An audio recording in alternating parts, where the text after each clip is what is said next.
Welcome. This is Lily Chu with the Better Business Bureau Education Foundation. Our mission is to blow the whistle on scammers. If you want to check out a business or charity, come to us. Our reports are trustworthy, unlike many of those glowing online reviews, which are often paid for by the seller. We maintain strict business standards to ensure you get honest and reliable reports. You can call us or go online to bbb.org to look up companies locally and across the country. We've also created a military website just for the armed forces because, believe it or not, there's scammers out there that are targeting our soldiers. And I've uploaded handouts for you at BBBEF WordPress. Just click on resources and you'll see information on car buying, paying for college, establishing credit, and much more. You're always welcome to contact me. If you have any questions or concerns, I'm a social worker and I like helping people. It's free and you won't have to cough up your social security number or any other personal information. When in doubt, check it out. Unless you have piles of cash just laying around waiting to be spent, you're going to have to establish credit. Because chances are you don't have $20,000 cash to plop down to buy a car or to pay for college this year. Credit can be your best friend or your worst nightmare. It's up to you. So how are you going to establish credit if nobody wants to give you any without a credit history? Well, first, start off small.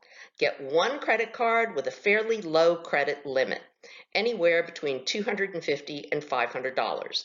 That way, if for any reason you accidentally max it out, it's not going to take you the rest of your life to pay it off. I suggest getting a gasoline credit card like Shell, Chevron, Exxon, one of those, because they're going to be easier for you to qualify for than a regular MasterCard or Visa. And you can usually get the application in the station, or sometimes they're right on top of the pump. But before you apply for the card, make sure you find out whether or not that company is going to report your good payment history to the credit bureaus, because some companies don't. They only report your bad payment history, and that's not going to help you to establish good credit. Once you find out that, yeah, they're going to report your good payment history, go ahead, apply for the card. When you get it, you want to charge something small, like put $5 or $10 worth of gas in your vehicle. If you don't have a vehicle, that's okay. Just go in the store, buy a bottle of water or a couple of energy bars, just something small that you know you can easily pay off at the end of the month.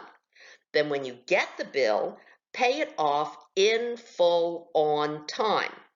Do that every month for about a year, and you should be able to develop good credit. Because what lenders want to see is that you're being responsible with your credit. You're not maxing your card out, you're paying them off on time, in full, over a period of time. That makes you a good credit risk. You may also want to consider getting what's called a secured credit card. This is when you open a bank account and you deposit money in that account. Then you're issued a credit card. The credit limit on that card will be 50 to 100% of your deposit. So let's just say you put $500 into the savings account.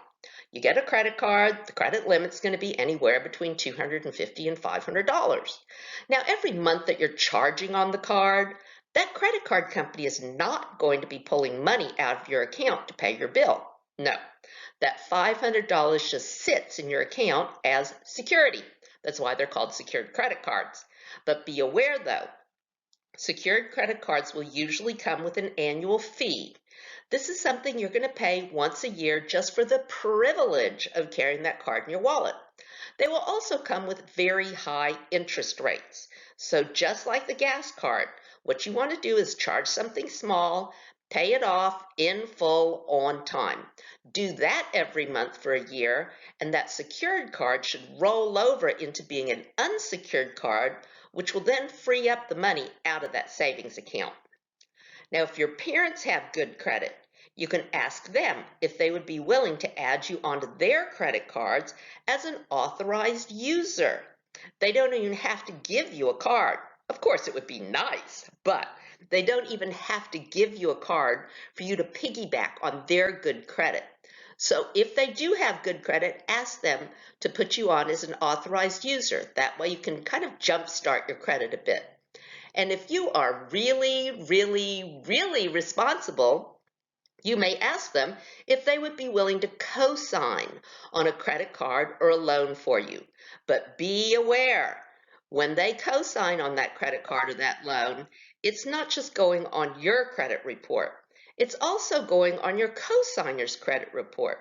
So if you start to make late payments, missed payments, just ignore a debt, you're not just ruining your own credit, you're also ruining the credit of the person who trusted you enough to co-sign for you. So this should be one of the very first bills that you pay. Ultimately, your goal is to build yourself some good credit, because good credit is going to qualify you for good deals. If you've got good credit, you're going to pay less for things than if you've got bad credit. Basically, a credit card is a short-term loan. It is not free money. And just like any loan, it involves fees. We talked a little bit about annual fees, what you pay once a year just for the privilege of carrying that card in your wallet. So if you want the prestige of having a gold or platinum credit card, expect to pay an annual fee of $75 to several $100s per year. Whereas if you just got a regular MasterCard or Visa, you may not pay any annual fee. Interest. This is what you pay if you do not pay off your bill in full every month.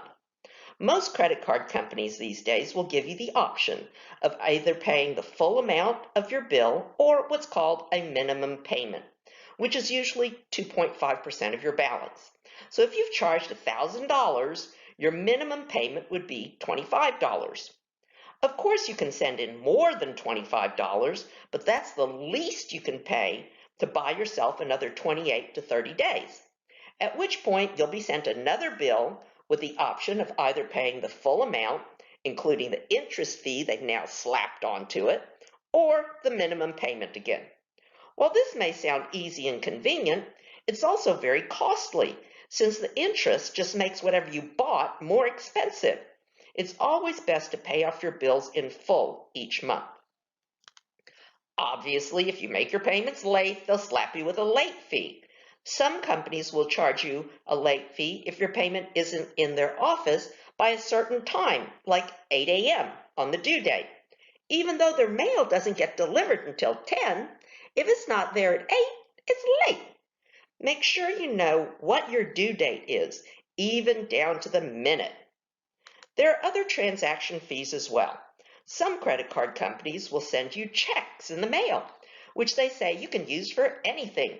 You can pay your bills, go shopping, or just cash them, whatever. This is what's known as a cash advance. They will also give you the opportunity to use your credit card in an ATM machine. This is a cash advance as well. Be aware, cash advances usually come with very high interest and transaction fees. Right now, the average transaction fee for cash advances starts at $75. So you'll be paying that plus the interest fee.